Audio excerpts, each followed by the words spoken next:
شاہ جی ایک بابا پتر لے کے آیا پھر جماعت علی شاہ صاحب رحمت اللہ علیہ کو کہنے لگا بابا جی ایک گناہ کردہ منع نہیں ہوتا، ایک سکھنی نو ملن جاندہ انہوں منع کرو. آپ نے انہوں ایک دن منع کیتا، اگلے دن پھر آگیا کہنے لگا حضور رات انہوں پھر ملن گیا سی. آپ نے دوسرے دن سمجھایا، تیسرے دن سمجھایا، چوتھے دن پھر آگیا کہنے لگا حضور منع نہیں ہوتا. پھر جماعت علی شاہ صاحب جلال چاہ کے فرما دینے پتر او تو گناہ تو منع کیوں نہیں ہوتا؟ کہنے لگا حضور میرے کو چھوٹدا نہیں. آپ غصے جو اٹھ کے کھڑے ہو گئے تے فرمایا آج تو بعد میں تو گناہ کر کے بکھاویں یا تو گناہ چھڑے گا یا میں فقیری چھڑ دے ماں گا. جدو ساڑھے بابے موڑن تے آہاں گاموں چور نے بھی ڈاکو نے آکھیا بابا جی میں ڈاکے مارنے تے چوری نہیں جے چھڑنی. پیر میرے علی شاہ نے فرمایا تیری شرط ہے؟ کہنے لگا شرط ہے. فرمایا پھر ایک شرط میری بھی آ تے تُسی سبحان اللہ گھر جا کے بولے آج.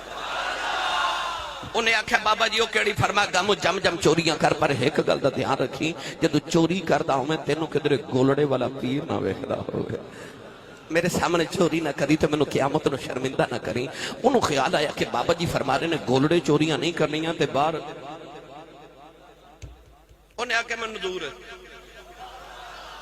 بابا جی نے کلمہ پڑھایا، بیعت کیتا، توبہ کروائی تے جدو گامو ٹوریا تے پیر میرا علی شاہ فرما لگے گامو شرط یاد رکھی. کہنے لگا شاہ جی بڑی یاد ہے.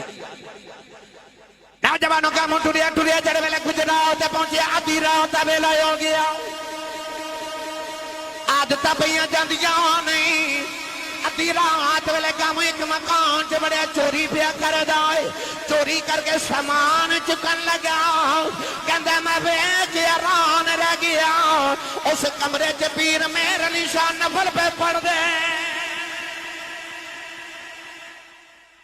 گاموں نے سامان سٹیا تھا دوڑیا باہر تے باہر آ کے کہندا یا اللہ شکر ہے پیرا نہیں ویکھیا. شکر ہے پیرا نہیں ویکھیا. تھوڑی دور گیا دوسرے گھر تے بڑیا چوری پیا کردا ہے. چوری کر کے سامان چکے باہر نکلن لگا. دروازہ کھولنے لگا. پیر میرے علی شاہ نے دامن پکڑ لیا. پکڑ کے فرمان لگے گاموں حیا کر اوتھے نہیں سا ویکھدا ایتھے تے پیا ویکھنا.